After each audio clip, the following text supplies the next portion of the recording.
Hello and welcome to Kickoff Commentary and day number 7 of 32 teams in 32 days as we finally finish off the AFC East with the New York Jets. The Jets were one of the most interesting teams in the NFL this offseason. They got new uniforms for the first time in my lifetime. They drafted Quinnen Williams, number 3 overall from Alabama, arguably the most talented player in the draft. They had the big offseason free agency-wise by getting Le'Veon Bell and C.J. Mosley and Anthony Barr right up until he went back to the Vikings instead. Strange. The team fired their general manager, Mike McCagnon, for some reason in May after the draft and free agency. Whatever, timing doesn't matter of it, and added Joe Douglas as the GM. Last season, their quarterback Sam Darnold was a rookie, and the team was not great, 4-12, very much like the Jets have been for most of my life, but they're on the rise now, I think.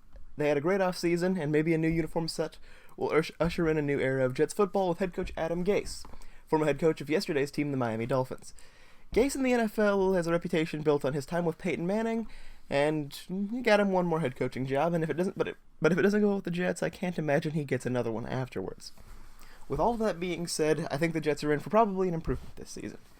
In Week 1, they're at home against the Buffalo Bills, and if you listened yesterday, I think the Jets take this game. Home team in this matchup between these two, I think, is going to go with the victor there. After that, however, the Jets have a really, really rough stretch of games.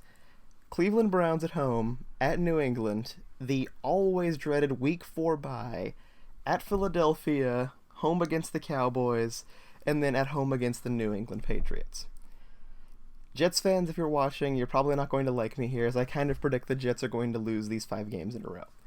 They could flip the Browns. They could flip Philadelphia.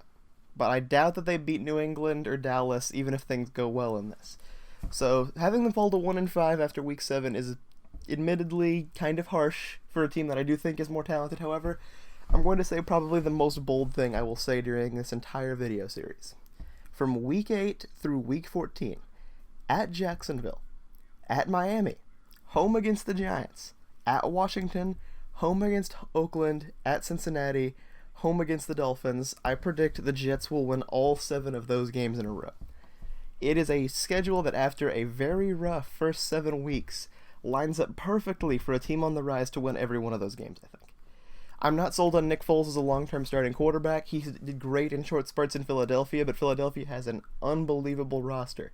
Jacksonville's offense isn't quite there yet. If Leonard Fournette is still not the guy he was in 2017 in Jacksonville, that offense is going to be a lot worse. I've made it clear I don't think the Dolphins are a threat of any kind this season. Same with the Giants. Washington's a little better than those two, but I think they're beatable. At home against Oakland, I think that probably gives them the edge unless the Raiders are on some kind of crazy run this season. Cincinnati, a team with a new coach, again, not entirely sold on them. And back to the Dolphins for Week 14. At that point, I think the Jets are 8-5 at that point in the season with a very strong chance of making a playoff run. The funny thing about that to me is simply the fact that I don't think they're that much better than the Bills, at least not by a significant margin. I just think they have a much better run of their schedule that gives them a chance to make that run. The question is, though, with 3 weeks remaining, do I see them getting one more win to give them a real shot at the playoffs? Week 15 at Baltimore is a big game for C.J. Mosley, or a revenge game. But the Ravens are a tough team to beat later in the season, and I do think it's a loss moving them down to 8-6. However, December 22nd, home against the Pittsburgh Steelers. I think Pittsburgh's on a down year, and I think the Jets pick this one up to get to 9-6 heading into Week 17, where I do think the Bills probably beat them to knock them down to 9-7. This is going to be a bounce-back year, I think, for the New York Jets with a very talented roster. Although, again, not much better than Buffalo, just a much better scheduling luck. Is 9-7 a playoff one? We'll just have to find out as we go on through this. So that's my thoughts on the Jets. 9-7. There's a lot of games they can move back and forth there. They could win one of those in the early season. They may not win 7 games in a row. Hard for an NFL team to do that.